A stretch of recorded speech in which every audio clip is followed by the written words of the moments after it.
Hey, we're back with another episode of The Third Option with Rick and Judy, and I happen to be Rick. I happen to be Yeah, Judy, yes, and together we're Rick and Judy. yes, we are. And here at The Third Option, what we normally do, not always, but normally we will take a topic and talk about it for about 4 weeks or so.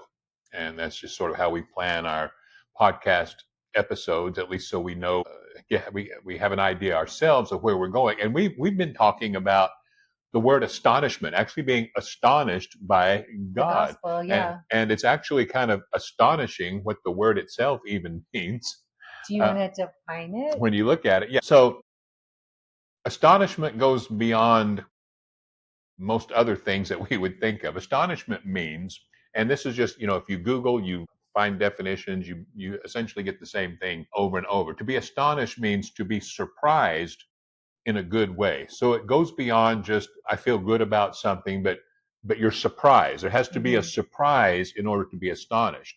So if we talk about being astonished by God, that means we're seeing something that we didn't expect, something that was better than what we expected. So it means to be surprised in a good way, to be greatly impressed in an unexpected way, surprising so greatly that it seems not credible. That's a good one. That is astonished. It's like, no Uh-huh. way. That's when you see something about God, when you look at that and you go, no way.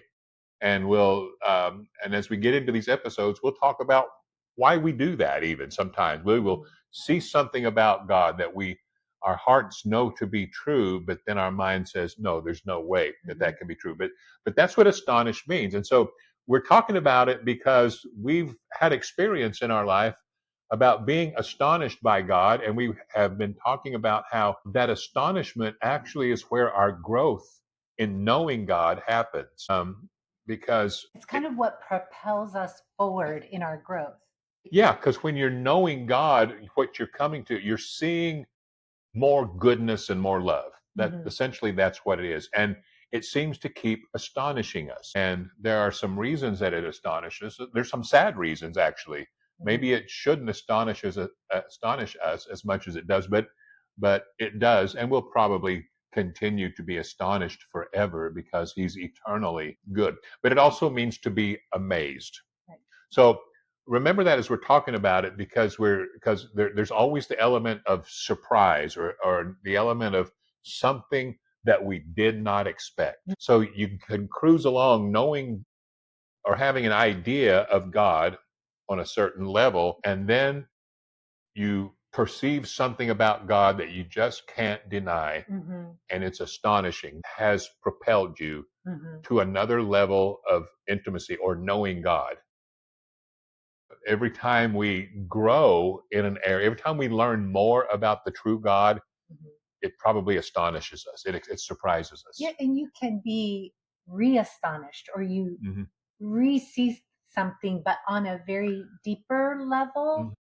So you're experiencing astonishment at maybe something you had been astonished at before, but like even more so. Even more so because we accept it on, you know, we can know some things about God and we can know God in a certain way, but then we have a tendency to feel like we get it now. Hmm. We understand it. And that's why a lot of arguments will come because we feel like we know God or we certainly know about God. Almost like you finished. Yeah. And if somebody brings in something that's contrary to what I know, then I might push back because no, my idea is no, I understand. I know how it works. I know God. But Hmm. then something happens that surprises me. And for Hmm. it to surprise me, that means it must go either against or certainly beyond what I was already thinking. What my original thought was. Yeah. Yeah. And that's why it speaks of growth when we talk Hmm. about being astonished. And I would say that since I began to see God in the sense of the gospel more clearly, Hmm. or grace and love, I've been on a road of being astonished again and again and Hmm. again. And I've resisted some of it for certain reasons that we'll talk about later on. But yeah, I've been continually astonished. And to be astonished means that we're affected Hmm. by it. In fact, Hmm. to not be astonished is that we're not affected. Can I give a little kind of a silly analogy? You can give any kind of analogy that you want. So when I met you, you were such a gentleman to me. You were so kind, so thoughtful, always opening the door for me, always really above and beyond anything any guy I had dated before. And there was this thought in the back of my mind, maybe it was like subconscious, but that once we got married, some of that would stop or at least pull back on it. And I was kind of astonished that you kept at it, like that Mm, you kept, it felt like pursuing, even though you'd already caught me and you were stuck with me, but you were still going above and beyond what I would that's have a happily taken, you know? that's a really a pretty good analogy, because what you're talking about is you saw something that was unexpected. You did not expect it. You expected that it No, would be this way, and then you saw something unexpected, and it was in a good way. It was better than what you thought. And that's what we're talking about with God. Or you were surprised that because, it had staying power and that it grew. That I don't know why exactly I felt this way, but it's almost like when you take a class in something and you pass it, you're like, I know this. And it's kind of like, okay, we got the marriage done, the wedding's done, and now we move on to the next thing. yeah, But we never moved on to the next right. thing. And the other thing would have sort of been the idea of it would have been the standard. Like, this is kind Yeah. of how it goes. In fact, you've heard stories of that I where the told man quit pursuing, I told her I loved her on our wedding day, and if it haven't had to tell her yeah, since. if it would change, I'd let her know, you Right. know. And so they kind of, uh, that maybe there would be some taking for granted. But Mhm. that's a good point, because we're talking about going beyond what's expected. We're talking about being pleasantly amazed. And with God, there again, we can have a tendency to think that we've got him boxed in. We know how he is, who he is. We know what he would do. And we get surprised when we Mhm. find out, oh, it's not like that. Mhm. That the standard idea of God, and I will Mhm. dare say that the most knowledgeable of us have barely scratched the surface on the goodness and love of God.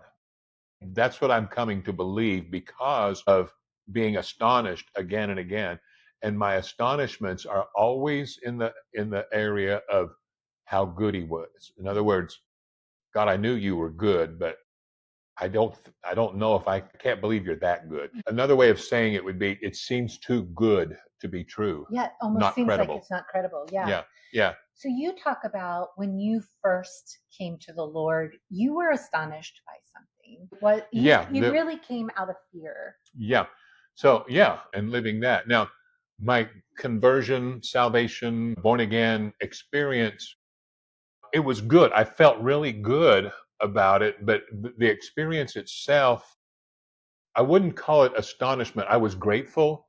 I felt relieved. I felt good. But the astonishment, most of the astonishment would come later. But there was one thing Yeah, you that were surprised surprised. me, because I wasn't told about this part. I was told that God would accept me just as I was, even in my condition, and He did. I was told that He would help me in some of my habits that I couldn't kick, and he did. But what I don't remember being told very much was about the love that I would feel and experience. And that surprised me. And I Mhm. remember telling other Christians not long after my salvation experience that I was surprised by that. I wasn't expecting that. That was a benefit that I wasn't looking at. I was looking to not go to hell. I was looking. Basically, I would say I was looking to not go to hell and Not be to an addict. and to not be an addict anymore. Yeah. Yeah, that God would help me in those two Yeah. areas. And I believed, because they told me so. And I believed that it would wipe my slate clean, and I Yeah. would feel good about that. And Yeah. so that's what I had. But this thing about being loved, it surprised me. What happened is a very common tale, is that pretty soon I got into a more works oriented doctrine of Christianity, that a brand of Christianity that was more about what I'm supposed to be doing and how I'm supposed to be living. So I'm trying to live up to a standard. And I got my eyes off the ball of love and forgot for a long time that I was loved. and I wasn't being astonished by love anymore. I was working hard. I did see God do some things that I was grateful for. You might call them miracles, but I was also disappointed by some things that I was wanting God to do. But there would be times that miraculous things would happen, or it seemed to be true. And there was an astonishment with that. But what we're talking about in these episodes is about being astonished in a way that goes way beyond that, because it's a way that affects the heart.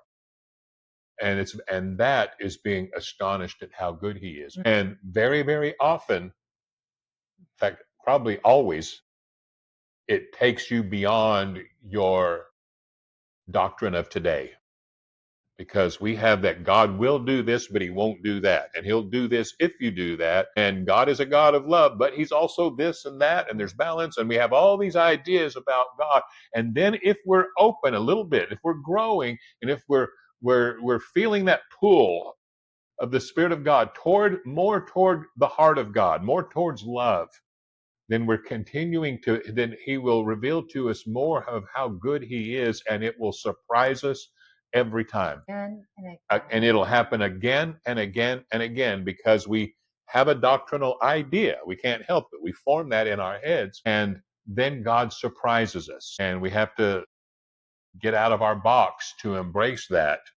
But if you do, then you will live more and more in an astonishment. So I was thinking for myself, I think that when I became a Christian, I was not astonished. I thought I knew better than Christians. I just was doing the transaction that needed to be done in order for me to be a part of that group. You became a Christian, and And that you adopted the belief. but I mean, I was astonished before that because I had been in recovery and treatment, and I saw God do for me Do some changes. that I can't explain other than it was God. Now, I wasn't in church, I wasn't following a particular religious belief, but I was, I don't, grateful to God.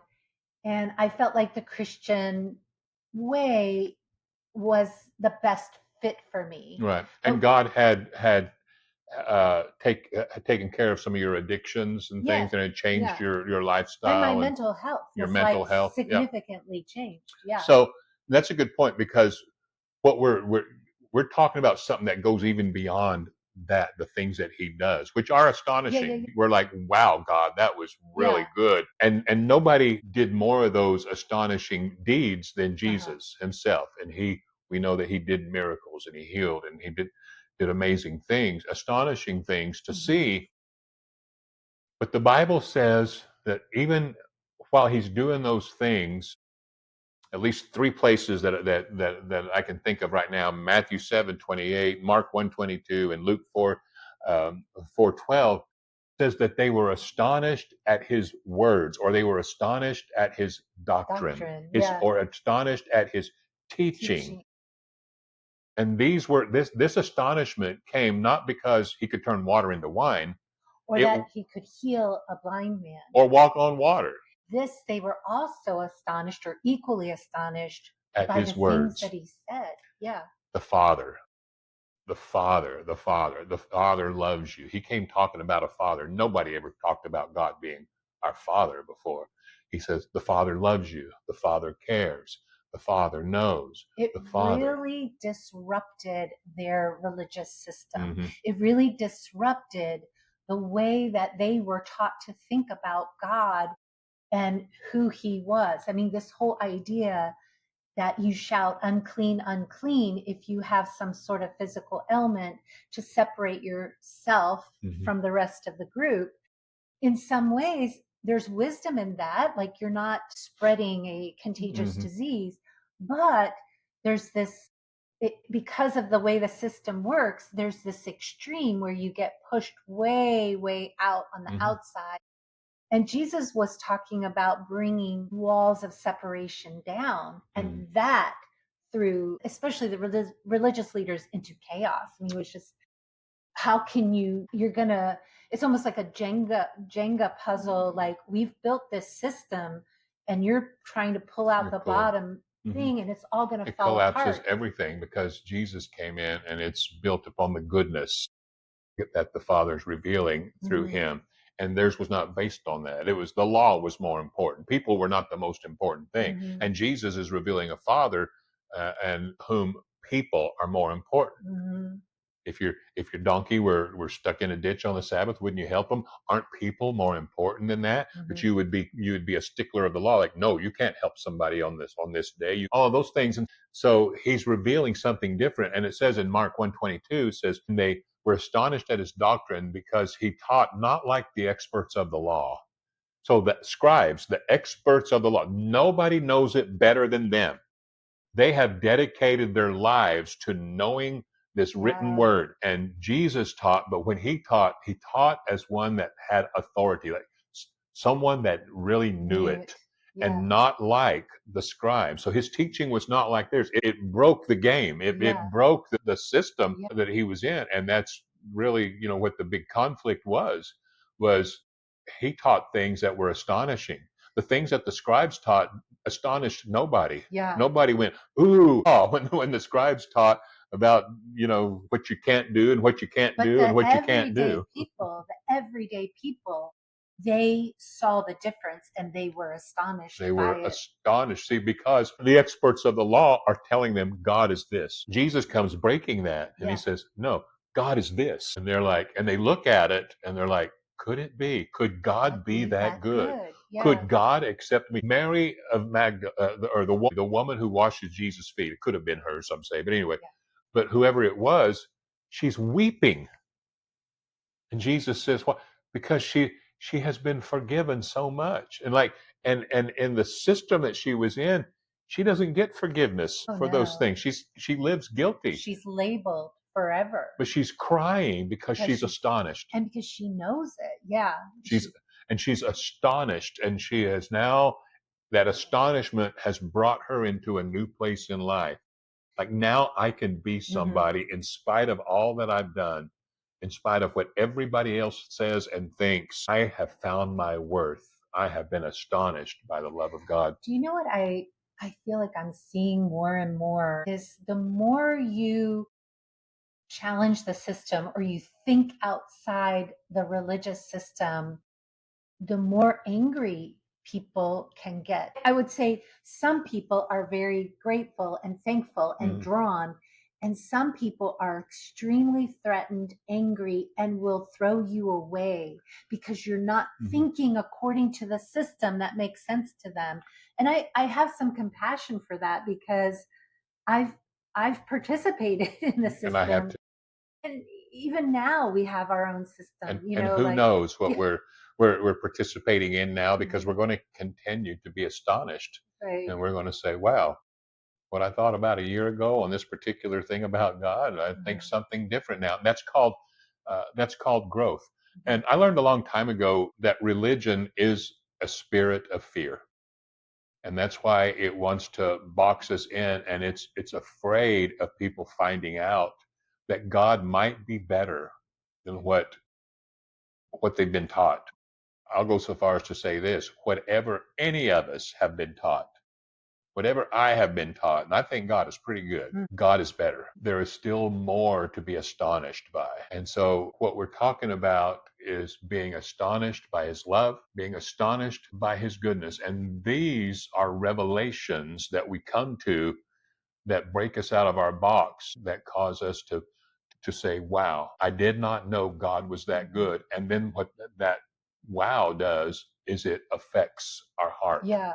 It brings fruit, good fruit into our life, the fruit of love, which has joy, peace, gentleness, goodness, kindness, and all those things, because it's the fruit of God's spirit, God's Mhm, heart. And that's where this comes naturally, being astonished by his goodness. And that's why the good news, the gospel, is to be preached, mhm, because it's absolutely good news. And mhm. when John described the coming of Jesus into the world, says, we beheld him full of grace and full of truth. So I just wanted to add, I was thinking about when, I said when I first came to the Lord, I really wasn't that astonished, but when I had my first experience of astonishment was really what I would term, receiving the revelation of Yeah. grace. And it was when, I'd been depressed and just really in a dark place. And over time, God had spoken to me to kind of sit down and trust Him. And over time, this song was coming up out of me that I knew that something beyond me was happening. And it was more than just relief of depression. Yeah. It was, I felt like Him revealing the feeling of Him, the experience Hmm. of Him, the revelation of Him. And I remember after that feeling like I could go anywhere. Yeah. That prior to that, like, I had my church group. These were the people that accepted me, and the people outside were the others, different. And this is But what I believe. This is yeah, our people, these my are the peers, people who are and on my everything has to team. fit in that. Yeah. But after that experience, I remember thinking I could go anywhere. Like, I could be with church people, with non-church people, could be Different kinds of church church people. people. This thing in me was sturdy enough to not be threatened by that or thrown off by that or distracted by that, but that I knew, like, He was in me and with me in a way. I think before that it was more like a country club. Like, I belong to the club, and I can check in, and And yeah, and we're going to stick with our own kind, yeah, yeah, whatever that is. yeah. Yeah. But after that, it was like that went down. Something that happens too as we break free more and more by the astonishment of God, really, is that we're not so nervous around different kinds of people, different Hmm. kinds of Christians, I'll say, because that's really where the rub is a lot of times, is that, there's a lot of different ways to do Christianity. And everybody's got their reasons for believing what it is. Now, you might not believe what they believe, and you've got very strong reasons, and Hmm. you can just think they're wrong. But when you start to become astonished, you start to realize, there's a lot of things that I thought were wrong that I Hmm. thought were right that I don't hold to anymore Hmm. because I've gained something more. Hmm. Like Paul said, I've counted those things dung or Hmm. loss for the excellency of what I now know Hmm. in Christ. And so I feel like in fact, I know it liberates us. It frees us Yeah. up. I had an experience recently, and I was talking to my friend Christy about it, and she had a similar experience with a family member that is not really a Christian, not really following anything. And I think there was a part of me that maybe felt better than him, but when he was talking, I started to hear him. I started to hear what he was saying without a level on it. And I remember being surprised. Like, that's what he's saying. And I can connect with that. I get that. I can be with him in that. And it has nothing to do with, what his religious doctrine is or what he thinks or doesn't think about God. I can get with him, and I don't know, there's like an honoring to it, a respect that I maybe previously did not realize I didn't have. That is us growing. That is coming more and more to the heart of God because God loves everybody. Mhm. God's able to be with everyone. At And whatever stage of what's growth they are, at yeah, whatever, yeah. what's wrong with his children? How come many of them think I can't be with those people? I've been told by certain Christians not to associate with other people that are believers. They are Hmm. believers in God. They just believe in Him different ways, in some different Yeah. ways. Believers in Jesus, but they believe some different things than this person. And they're like, you cannot associate with those people. I'm like, have we come nowhere since the days of the Pharisees? And even though Christianity has now been passed down through generations, so have the Pharisee ideas, I think. Hmm. But anyway, we've got so many things to talk about being astonished by the goodness and the love of God in the next few episodes. And we thank you for giving us part of your time and joining our conversation in this. And we hope you'll share this with people. And we really do appreciate you. And don't forget to what do you do to these things? You share You them, like them, you you like them, share them, you subscribe, subscribe. you ask us questions, Yeah, give us yeah. Submit any comments. questions or comments. Yeah. anything like that. We love the interaction. That's part of our style, what we do. Not everyone does that, but we like it and we like to have that back and forth. I think that's why we have it as a conversation and not just you, because you do preach really well. You could just be talking The yourself. conversations are great. It's Yeah. more of what happens with most of us on a day-to-day basis, and a lot of good things come out. Yes. But join us next time for our next episode. We hope you have a great day today.